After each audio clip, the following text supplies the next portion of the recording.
सलाम नमस्ते, मैं हूं डॉक्टर रविंद्र धोटे। फिर से आपके सामने एक छोटा सा आर्टिकल लेकर आया हूं। अगेन कुछ बेसिक टर्मिनोलॉजीज जिसमें बच्चे हमेशा गड़बड़ करते हैं। सर्कुलेटरी सिस्टम के डिसऑर्डर्स के बारे में बात कर रहा हूं बच्चों में, राइट, जिसमें 3 डिसऑर्डर्स है, एक एक दो लाइन के डेफिनेशन है, लेकिन हमेशा बच्चे उसमें गड़बड़ करते हैं। तो जैसे कि heart attack, heart failure and heart arrest, cardiac arrest भी बोलते हैं, कि इन टर्म्स में क्या क्या डिफरेंस है। ठीक है, तो चलिए बेटा, विदाउट वेस्टिंग एनी टाइम मैं अपने सीधे मुद्दे पे आता हूं कि ये तीनों टर्म्स में क्या क्या डिफरेंस है और इसे कैसे याद रखना चाहिए। जो भी बच्चा ये वीडियो देख रहा है, ये तीनों टर्म्स में, मतलब ये तीनों बीमारियों में भी कभी भी वो मिक्सिंग नहीं कर पाएगा और उसके कभी भी क्वेश्चन इसमें से गलत नहीं होंगे। चलिए बच्चों ध्यान दीजिए, बढ़ते हैं टर्म्स पे। तो सबसे पहला है अपने पास हार्ट फेलियर। बच्चों अब सर नाम से कैसे अंदाजा लगाए? फिलहाल नाम से कोई अंदाजा मत लगाओ, पहले पढ़ लो क्या लिखा हुआ है यहाँ पे।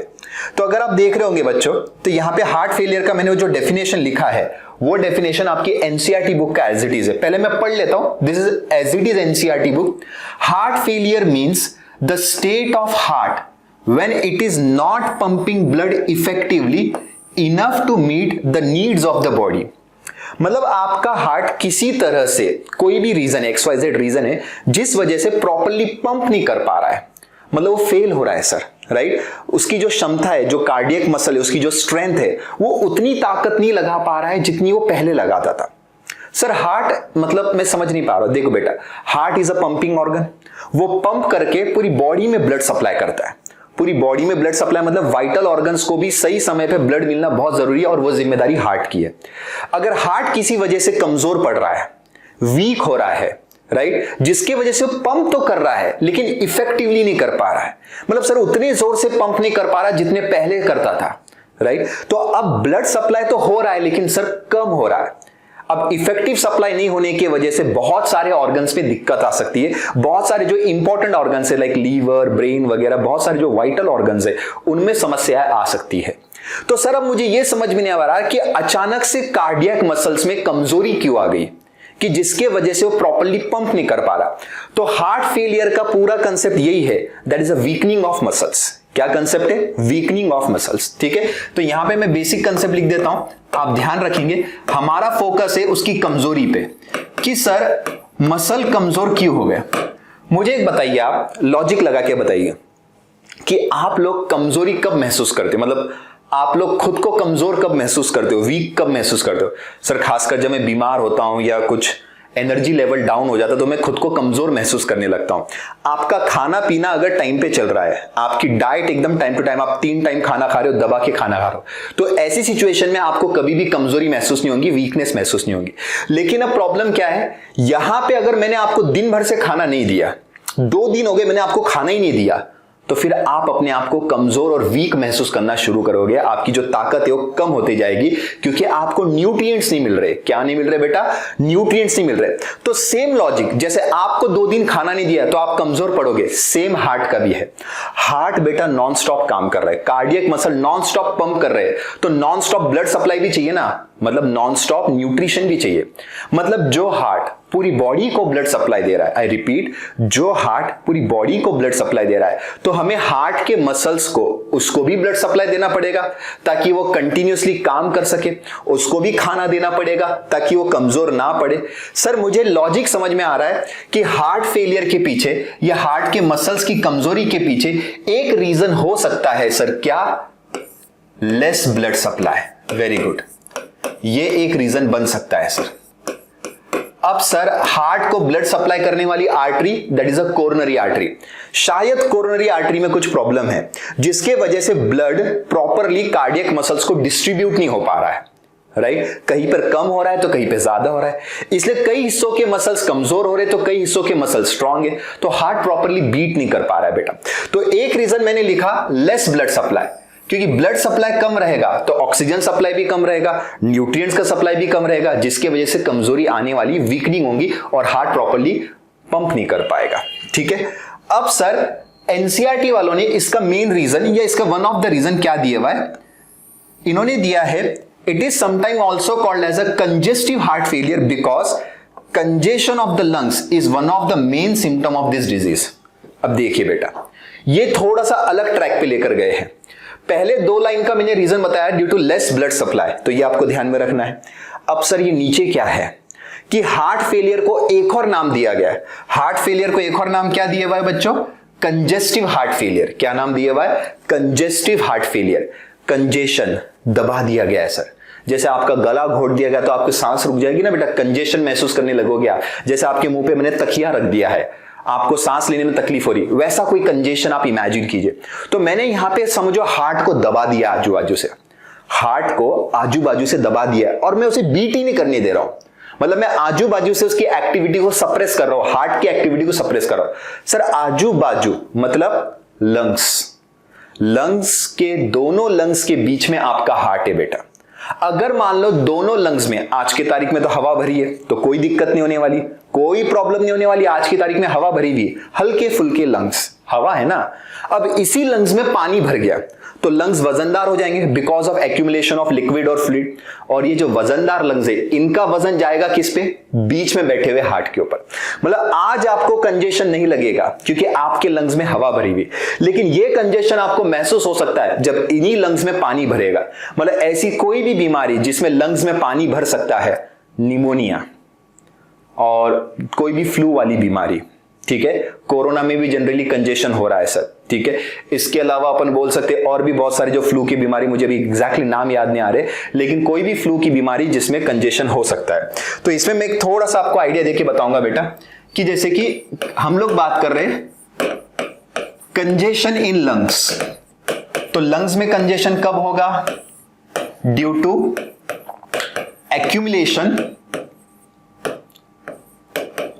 accumulation of fluid within lungs। Lungs के अंदर जब पानी भर जाएगा उसके वजह से लंग्स वजनदार हो जाएंगे।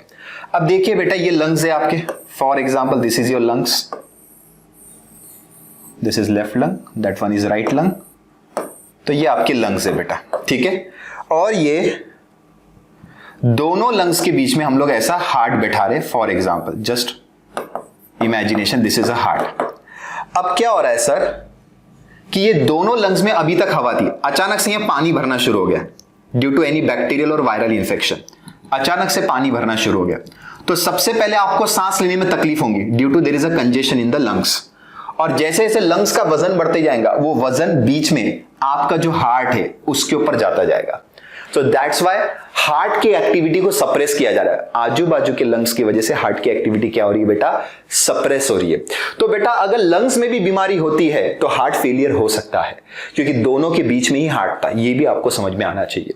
सो that's why heart failure is also called as what? Congestive heart failure. तो why? Because of congestion in the lungs leads to the failure of the heart. इसके वजह से इंसान की डेथ भी हो सकती है। जैसे निमोनिया में इंसान मर गया, सर ऐसे कैसे मर गया? एक तो लंग्स में पानी भर गया और हार्ट की फंक्शनिंग क्या होगी बेटा? स्टॉप। तो इसकी वजह से इंसान मर सकता है, ये आपको ध्यान रखना है, ठीक है। चलिए तो बेटा यहां पर थोड़ा बहुत समझ में आ गया कि बेटा यहां पे हमने बोला कि एक तो ब्लड सप्लाई कम था जिसके वजह से वीकनिंग ऑफ मसल हो रहा है, कमजोरी आ रही ताकि प्रॉपरली पंप नहीं कर रहा है। मैंने अभी तक ये नहीं बोला कि आपके मसल्स की डेथ हो गई, कार्डियक मसल्स की डेथ हो गई, ऐसा शब्द इस्तेमाल नहीं किया। मैंने ये बोला कि कार्डियक मसल कमजोर हो रहे क्योंकि उसको टाइम टू टाइम न्यूट्रिशन नहीं मिल रहा है। जैसे आपको टाइम टू टाइम खाना नहीं मिले तो आप में कमजोरी आ जाएगी, वैसे हो रहा है, राइट। और दूसरा रीजन हमने क्या देखा? कंजेशन इन द लंग्स, कि लंग्स के कंजेशन की वजह से भी हार्ट फेलियर हो सकता है और लैक ऑफ ब्लड सप्लाई की वजह से भी हार्ट फेलियर हो सकता है। तो 2 रीजन याद रखेंगे बच्चों। तो ये हो गया हार्ट फेलियर के बारे में जानकारी। आगे कहानी को बढ़ाते, अब सर ये हो गया हार्ट फेलियर। अब sir what is heart attack? तो ये रहा तुम्हारे सामने। तो सर सबसे पहली चीज, हार्ट अटैक का साइंटिफिक नेम क्या है? यह पहले भी पिछले वीडियोस में भी बता चुका हूं, अभी भी फिर से बता रहा हूं। The scientific name is myocardial infarction. फिर से बोलेंगे बच्चों, what is the scientific name of heart attack? Myocardial infarction. तो सर इसमें इंफाक्शन का मतलब क्या होता है? इसमें इंफाक्शन का मतलब होता है डेथ। सर किसकी डेथ हो रही है? तो मायोकार्डियम की। किसकी डेथ हो रही है? मायोकार्डियम की। मायोकार्डियम मतलब that is a middle most layer of the heart और इसके अंदर हार्ट के मसल्स होते हैं, that is your cardiac muscle. So myocardium means a cardiac muscles, और यही वो मसल है जिसके ऊपर आपका हार्ट पंप कर रहा है बेटा। हार्ट की जो पूरी activity pumping, it is because of myocardium only. तो सर अब ऐसा समझ में आ रहा है कि नाम से there is a death of the heart muscle. Sir थोड़ी देर पहले मसल कमजोर हुए थे, पिछले आर्टिकल में हार्ट फेलियर में, ऐसा समझ लो उसके आगे का ही वर्जन में पढ़ा रहा हूं कि हार्ट फेलियर में कमजोरी थी। क्यों? क्योंकि बहुत दिन से खाने को नहीं मिला था। मतलब समझो 2-4 दिन से खाने को नहीं मिला तो आप कमजोर पड़ गए। अब आपको बिल्कुल ही खाने को नहीं मिल रहा है और कई दिन गुजर गए बेटा, तो सर फिर तो डेथ पक्का है ना, कि बहुत दिन से अगर न्यूट्रिशन बंद है तो फिर डेथ क्या है सर? पक्का है। तो यहां पर वही हुआ, यहां पर अब कमजोरी नहीं आई, सीधा क्या होगी sir? Death of the part of the heart muscle. So बेटा हार्ट अटैक के पीछे एक ही रीजन हो सकता है कि सर उसका खाना पीना बंद हो गया। किसका खाना पीना? इंसान का नहीं, कार्डियक मसल का। कार्डियक मसल को जो ब्लड सप्लाई चालू था, कार्डियक मसल के लिए जो भी न्यूट्रिशन जा रहा था वो अचानक से बंद हो चुका है, ठीक है, जिसके वजह से आपको क्या आ गया बेटा? Heart attack. अब सर न्यूट्रिशन कितने पैमाने पे बंद हुआ? मतलब कोई छोटी मोटी पाइपलाइन ब्लॉक हुई? क्योंकि यहां पर वही रीजन आ सकता है sir, there is a blockage of coronary artery. This is the main reason. Again the reason is from circulatory system. आप देखिए बेटा, पिछले इसमें भी ब्लड सप्लाई का प्रॉब्लम था, इसमें भी ब्लड सप्लाई का प्रॉब्लम है। उसमें थोड़ा ब्लड सप्लाई कम था, यहां पे ब्लड सप्लाई सीधा क्या हो गया? स्टॉप। तो आप देखिए यहां पे लिखा है सीजेशन। सीजेशन का मतलब क्या होता है? Stoppage. Stoppage of blood supply to the cardiac muscle lead to the death of the cardiac muscle. तो पिछले इसमें वीकनिंग थी, यहां पर क्या है बेटा? डेथ हो रही है। अब सर इसके पीछे रीजंस कितने भी हो सकते हैं, ठीक है, इसके पीछे रीजंस कितने भी हो सकते हैं, लेकिन मैंने 2 रीजन लिखे बेटा अभी आपके सामने। एक है अथेरोस्क्लेरोसिस, एक है आर्टेरियोस्क्लेरोसिस। अथेरोस्क्लेरोसिस जो भी बच्चा मेरे को फॉलो कर रहा है तो उसके पिछले वीडियो में मैंने अथेरोस्क्लेरोसिस का एक वीडियो बनाया। Atherosclerosis is also known as coronary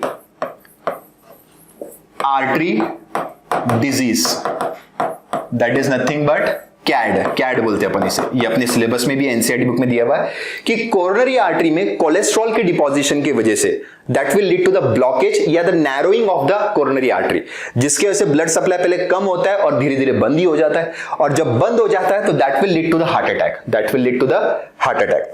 और नेक्स्ट है आर्टेरियोस्क्लेरोसिस। इसमें मैं बता दूं, इसमें मेनली होता है कैल्शियम की वजह से हार्डनिंग ऑफ आर्टरीज। अब ये कोरोनरी आर्टरी, ये बॉडी की कोई भी आर्टरी में हो सकता है। और अथेरोस्क्लेरोसिस में मेनली क्या होता है? Narrowing of arteries. तो दोनों में बेसिक डिफरेंस बता दिया। दोनों ही ब्लड वेसल की प्रॉब्लम है, और ब्लड वेसल में जब भी कोई दिक्कत आएंगी तो सर ये इसमें से हार्ट अटैक आने के चांसेस बढ़ जाते हैं, अगर खासकर वो कोरोनरी आर्टरीज है। तो सर आर्टेरियोस्क्लेरोसिस में मेनली कैल्शियम होता है, और अथेरोस्क्लेरोसिस में मेनली होता है बेटा क्या? आपका कोलेस्ट्रॉल, फैट्स। तो ऊपर नैरोइंग ऑफ ब्लड वेसल हो रहा है, लेकिन इतना नैरो मत कर देना कि जिससे बंदी हो जाए। और आर्टेरियोस्क्लेरोसिस में हार्डनिंग हो रहा है, इसमें भी अल्टीमेटली हार्डनिंग की वजह से that will lead to the blockage of blood vessel. तो अल्टीमेटली किसी भी वजह से अगर ब्लड सप्लाई रुकता है कार्डियक मसल का, तो कार्डियक मसल की डेथ होगी, और उसी को हम लोग बोलते हैं हार्ट अटैक। उसी को हम लोग क्या बोलते हैं बच्चों? Heart attack. तो समझ में आ गया? Heart attack means death of cardiac muscle, heart failure means weakening of cardiac muscle, कमजोरी उसके बाद डेथ। स्टेजेस वाइज जाओ, पहले कमजोर करो फिर मारो, ठीक है। दोनों में रीजन क्या है? Lack of blood supply. Reason is same, दोनों में सर्कुलेटरी सिस्टम में प्रॉब्लम था, लैक ऑफ ब्लड सप्लाई था। अब चलिए तीसरा term heart arrest, right? Heart arrest that is also called as a cardiac arrest. इसे एक और नाम दिया जाता है बेटा, कार्डियक अरेस्ट। अब सर इसमें क्या प्रॉब्लम है? हार्ट फेलियर में कमजोरी आ रही थी, weakening of muscle. Heart attack में there is a death of muscle. अब इसमें क्या करोगे? पिछले इसमें तो कार्डियक मसल को मार दिए। सर इसमें सिंपल है, complete stoppage of heart beat. मतलब आपका हार्ट स्टॉप हो चुका है, कोई कमजोरी नहीं, कोई मरा नहीं है, कार्डियक मसल कमजोर भी नहीं हुआ है और कार्डियक मसल की डेथ भी नहीं हुई है। इसका मतलब सर ब्लड सप्लाई सही सलामत चल रहा है, करेक्ट। मतलब सर हार्ट अरेस्ट के पीछे सबसे मेन रीजन होता है हार्ट ब्लॉक, राइट। जनरली बहुत बार लोग हार्ट ब्लॉक और कार्डियक अरेस्ट को सिनोनियम बोल के इस्तेमाल करते हैं, ऐसा मत करो। Heart block is one of the reason of cardiac arrest. मतलब मैं हार्ट अरेस्ट आप कभी भी सुनोगे बेटा, दैट मींस हार्ट स्टॉप, ऐसा आपको याद रखना है कि आपका दिल धड़कना बंद हो चुका है। रीजन कुछ भी हो सकता है, लेकिन सबसे मेन रीजन होता है हार्ट ब्लॉक। अब सर ये हार्ट ब्लॉक क्या होता है? पढ़िए बेटा, it is a condition in which impulses, important, impulses are interpreted at any point along the conducting system of the heart। मतलब सर मुझे थोड़ा थोड़ा समझ में आ रहा है। आपका जो कंडक्टिंग सिस्टम है, जैसे इस डायग्राम में आप देख रहे होंगे, ऐसे नोड, एवी नोड, फिर यहां से बंडल ब्रांचेस। ठीक है, ये आप देख रहे हैं, इसमें दूसरा कलर ले लेता हूं, दिखाई देगा अच्छे से। ये देखिए बेटा, this is SA node, this is AV node and this is bundle branches. So conducting system जो इंपल्सेस लेकर जा रहा है, क्योंकि without impulse cardiac muscle contract नहीं कर सकता, कोई भी मसल बिना इंपल्स के कॉन्ट्रैक्ट नहीं कर सकता।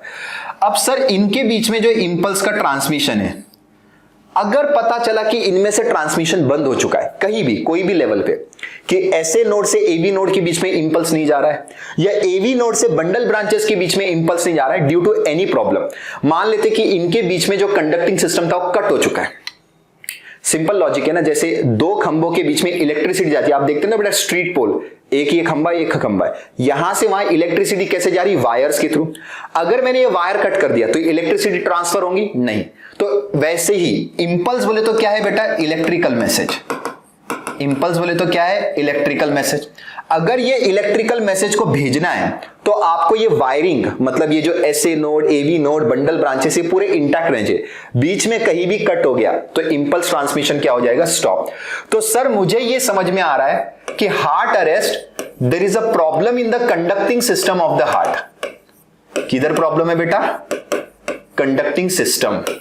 ये रीजन है उसका कि due to any problem, SA node, AV node, bundle branch, कहीं पर भी सर इंपल्स ट्रांसमिशन सही से नहीं हो रहा है, जिसके वजह से हार्ट प्रॉपर्ली बीट नहीं कर रहा है और हार्ट स्टॉप हो गया, sudden stoppage of the heart. ठीक है, तो इसमें वीकनिंग भी नहीं हुई, डेथ भी नहीं हुई, और यहां पे सर्कुलेशन का कुछ लेना देना नहीं है।